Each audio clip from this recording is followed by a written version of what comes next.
உங்களை சுற்றி என்ன நடக்கிறது? உண்மையை தெரிந்து கொள்ள வேண்டுமா? 24/7 தொடர் நேரலை. உள்ளூர் முதல் உலக அரசியல் வரை முக்கிய அரசியல் தலைவர்களுடன் அனல் பறக்கும் நேர்காணல்கள், விறுவிறுப்பான விவாதங்கள், ஆழமான அரசியல் பார்வைகள். யூடியூப், ட்விட்டர், பேஸ்புக், இன்ஸ்டாகிராம், அரட்டை, டெலிகிராம், வாட்ஸ்அப் என எங்கெல்லாம் நீங்கள் இருக்கிறீர்களோ அங்கெல்லாம் உங்கள் சாணக்கியா. நடைபெற்ற போட்டித் தேர்வுகள் எல்லாம் தொடர்ந்து முறைகேடுகளை பாரதிய ஜனதா அரசு செய்து வந்தது. இதனால் ஏராளமான மாணவர்கள் பாதிக்கப்பட்டனர். பாதிக்கப்பட்ட மாணவர்களின் குரலாக தலைவர் ராகுல் காந்தி அவர்கள் இந்த வினாத்தாள் கசிவை குறித்து தொடர்ந்து பேசி வந்தார். அவர் செல்கின்ற இடங்களெல்லாம் திரளான மாணவர்கள் கூடி அவருக்கு ஆதரவு தெரிவித்தார்கள்.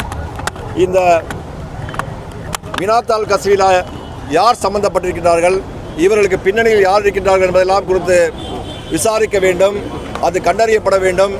அதனால் பாதிக்கப்பட்ட மாணவர்களுக்கு ஏற்பட்ட மன உளைச்சலுக்கு இழப்பீடு தர வேண்டும் என்று தொடர்ந்து பேசி வந்தார்கள்.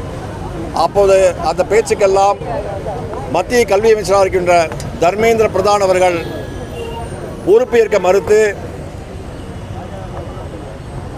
மறுத்ததை கண்டித்து தொடர்ந்து நாம் ஆர்ப்பாட்டங்கள், போராட்டங்கள் எல்லாம் செய்து வந்தோம். காங்கிரஸ் கட்சியின் ஆட்சியிலே ஒரு ரயில் விபத்து என்றால் உடனே ரயில்வே துறை அமைச்சர் ராஜினாமா செய்து விடுவார்.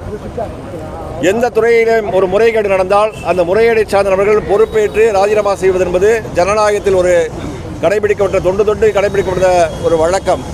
ஆனால் பாரதிய ஜனதா ஆட்சியிலே இந்த இந்திய தேசத்தின் எதிர்காலமாகிய மாணவர்களுக்கு மிகப்பெரிய மன உளைச்சலையும் பேரிழப்பையும் ஏற்படுகின்ற இவ்வளவு பெரிய முறைகேடுகளை செய்தும் அந்த முறைகேடுகளை குறித்து எதிர்க்கட்சிகள் குரல் கொடுத்தும் நான் ராஜினாமா செய்ய மாட்டேன் என்று அமர்ந்திருப்பது சர்வாதிகாரமான போக்கு, ஏதேச்ச அதிகாரத்தின் உச்சம், பாசிசத்தின் வெளிப்பாடு என்பதை நாங்கள் இந்த இடத்தில் சுட்டிக்காட்டுகின்றோம்.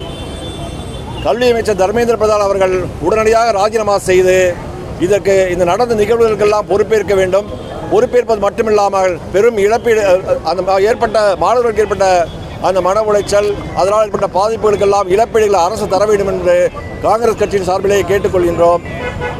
அதே வேளையிலே நேற்று மாணவர்களுக்கு தன்னுடைய தார்மீக ஆதரவை தெரிவிக்க வேண்டும் என்ற நோக்கத்திலே தலைவர் ராகுல் காந்தி அவர்கள், அன்பு தலைவி பிரியங்கா காந்தி அவர்கள் தலைமையிலே காங்கிரஸ் கட்சியின் நாடாளுமன்ற உறுப்பினர்கள் பிரதமர் வீட்டை நோக்கி பாத யாத்திரையாக சென்றபோது அவர்கள் தடுத்து நிறுத்தப்பட்டார்கள்.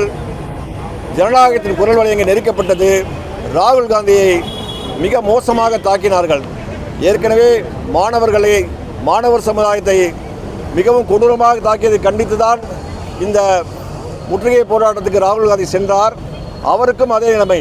மோடியின் ஆட்சியிலேயே யார் எதிர்த்து பேசினாலும் அவர்களை வன்முறையை கையாண்டு அடக்கிவிடலாம் என்று, காவல்துறையை வைத்துக்கொண்டு அடக்கிவிடலாம் என்று நினைக்கின்ற அந்த போக்கு விரைவில் மாறும். அது மாறுவதற்கான எல்லா முன்னெடுப்புகளும் காங்கிரஸ் கட்சி தொடர்ந்து செய்யும் என்பதை ராகுல் காந்தி நேற்று தொடங்கியிருக்கின்றார். இந்த யுத்தம் தொடர்ந்து நடைபெறும். இதில் மாணவர்கள் பக்கம் காங்கிரஸ் நிற்கும் என்பதை நாங்கள் உறுதிப்பட தெரிவித்துக் கொள்கின்றோம்.